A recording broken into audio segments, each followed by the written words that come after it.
लगता है आपको कि किस तरीके से यहाँ पर मरहम पट्टी का काम हो जाएगा क्या, या फिर कुर्सी बचा ली जाएगी क्या? हालात देखिए कितने ज्यादा बदतर हो गए हैं, क्या हालात जो है चारों दिशाओं से हो रहे हैं इस वक्त।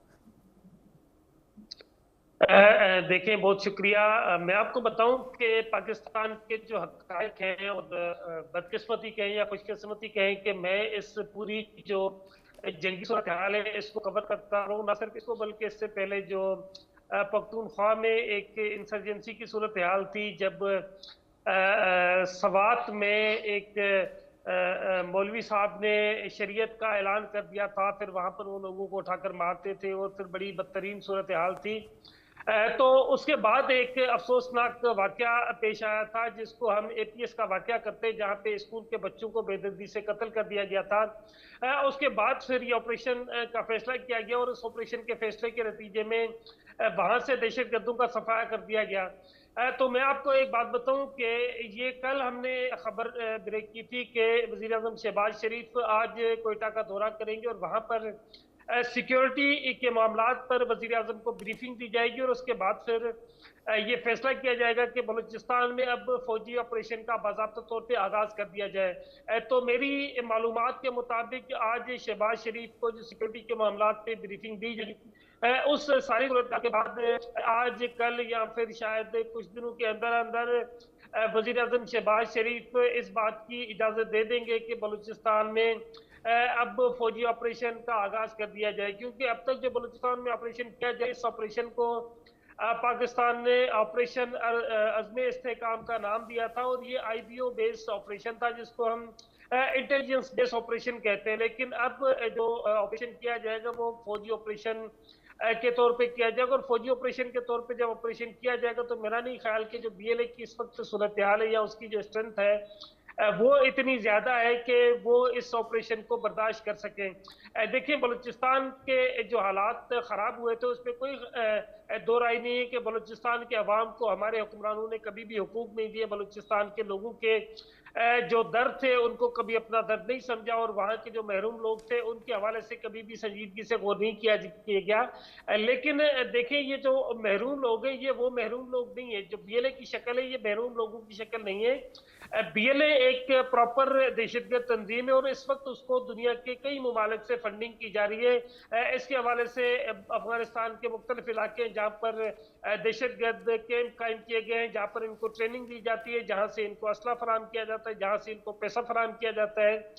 तो इस वक्त इस सारी सूरत हाल के बाद ये जो गुज़श्ता रोज ट्रेन का अफसोसनाक हादसा हुआ है, जिसमें इतने लोग शहीद हो गए, ठीक फौजी है। शहीद हुए हैं, आम नागरिक शहीद हुए हैं, तो इसके बाद अब ये वक्त आ गया है कि गवर्नमेंट ऑफ पाकिस्तान यकीनी तौर पर बलूचिस्तान में बाज़ाब्ता तौर पे फौजी ठीक है ऑपरेशन का जमीर जी, आगाज ठीक करने है, जा रही ठीक है। है अब जमीर जी, ब्रजेश जी, जिस तरीके से जमीर जी को आपने सुना, वो कह रहे हैं कि अब जो है बहुत जल्द हमारे हमारे वजीर आलम जो हैं वो यहाँ पर बीएलए में आर्मी के ऑपरेशन को मंजूरी दे देंगे। देखिए, पाकिस्तान की हालत अगर हम इंटरनल सिक्योरिटी से भी देखें तो काफ़ी खराब है।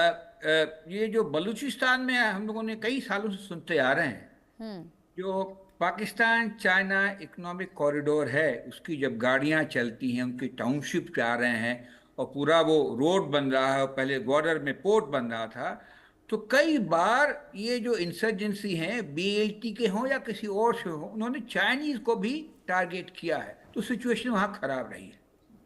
दूसरी बात, इनकी खुद की दिक्कत है तहरीके पाकिस्तान, तालिबान तहरीके पाकिस्तान।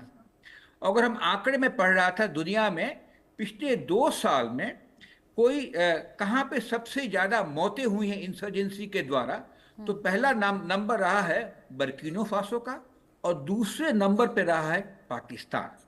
और 2024 में करीब 1400 लोग टेररिज्म की वजह से मारे गए हैं। इसमें सारे सम्मिलित हैं, सैनिक, अर्धसैनिक और सिविलियन पॉपुलेशन।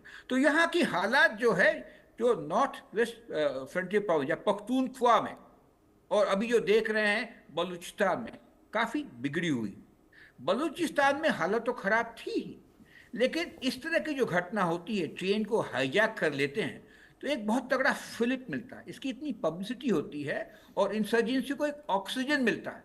जिससे इसकी ख्याति होती है, लोग इसको सपोर्ट करते हैं, फंड्स आते हैं, विजिबिलिटी होती है और इनकी रिक्रूटमेंट बढ़ती है। तो ये तो देखना पड़ेगा क्या क्या ये पाकिस्तान के लोग कर सकते हैं। जहां तक पाकिस्तान शासन का सवाल है, पाकिस्तान की सेना तो बिजी है पाकिस्तान को चलाने में। जो पॉपुलर लीडर हैं उनके, इमरान खान, वो तो जेल के अंदर बंद हैं, मुखोटे लोगों को चुनके बना दिया गया है। तो इस माहौल में पॉलिटिकल प्रोसेस क्या लेती है और इंसर्जेंसी को कैसे काबू करते हैं और फिर उसको कैसे लोगों की कॉन्फिडेंस लाते हैं, ये बहुत कठिन है, बहुत बड़ा काम है। जो चीज 1948 से नहीं हुई है, सोचना कि कुछ महीने में हो जाएगी, ये तो मेरे ख्याल है बच्चे भी समझते हैं कि ऐसा संभव नहीं है। तो अभी जो सरकार करेगी, थोड़ी मरहम पट्टी करेगी, थोड़ी आश्वासन देगी, मगर इनको अपनी जो सोच है उसको बदलनी पड़ेगी। एक ठीक है, बिल्कुल बिल्कुल बिल्कुल ब्रजेश जी, इतने अरसे से ये चीजें चलती आ रही हैं, ऐसे में ये जो हल्की फुल्की मरहम पट्टी करने की कोशिश की जा रही है, मुझे नहीं लगता कि इसका कुछ खासा असर जो है वो होने वाला है, क्योंकि अब जो बात है वो काफी ज्यादा बिगड़ चुकी है और बहुत आसानी से इसका समाधान होता